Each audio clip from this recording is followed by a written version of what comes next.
shetani alikuja akasimama anadai vya kwake. Ni kweli amenitumikia, ni kweli, lakini ningefanyaje? Shetani anamuuliza malaika aliyekusikiliza. Biblia inasema mtakatifu anapokufa anamiminwa.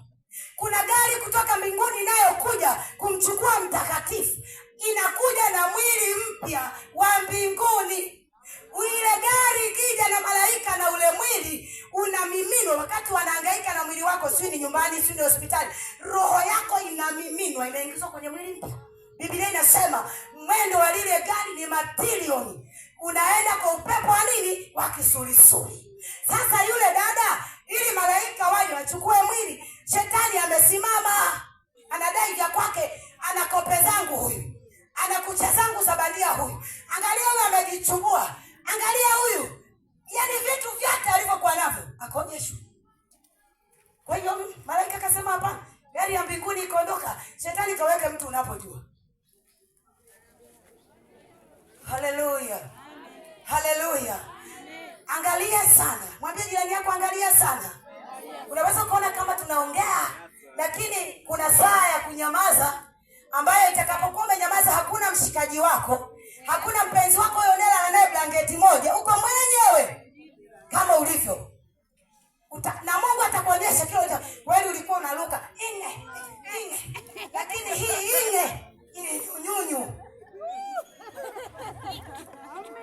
Haleluya, haleluya, haleluya. Unaweza ukasema waimbaji, kwa nini mtumishi kila kiongea lazima agonge? Hakuna huduma inayoindwa na shetani kama kuimba.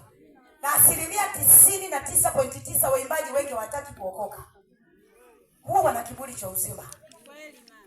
Wakiambiwa kuokota asema hiyo fellowship yao yenyewe hiyo. Wao wamesharuka jasho zimetoka, wakimaliza hao wanasema. Sasa Mungu hapewi rushwa. Sasa kwa nini nilikupa mfano? Nataka nije kwenye somo kwa dakika chache. Nataka leo mapema na mwanga nimalize. Somo langu la leo linasema kutakuwa na njia.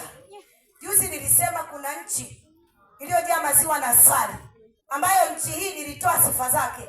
Na mtumishi wa Mungu aliyehubiri ndani alitoa sifa za ule mji. Kitabu cha Isaya 35 mstari wa 8 hadi wa 10. Mtumishi wa Mungu, naomba unisomee. Bwana Yesu asifiwe.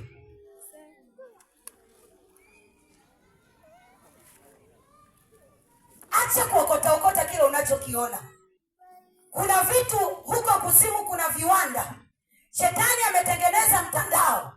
Mtu mmoja alipoambiwa thamani ya kalikiti, mtu anayeweka kali kichwani, ni mimba changa za watoto, watu walitukana, walikataa. Muombe Roho Mtakatifu Mungu akusaidie. Nini unavaa? Nini unafanya? Bwana Yesu asifiwe. Karibu mtumishi usome. Biblia inasema na hao waliokombolewa na Bwana watarudi. Naomba nisomee 35 mstari wa 8. Kuanzia wa 8 mpaka 10. Mstari wa 8 unasema na hapo patakuwa na njia kuu. Na hapo patakuwa na njia kuu. Na njia.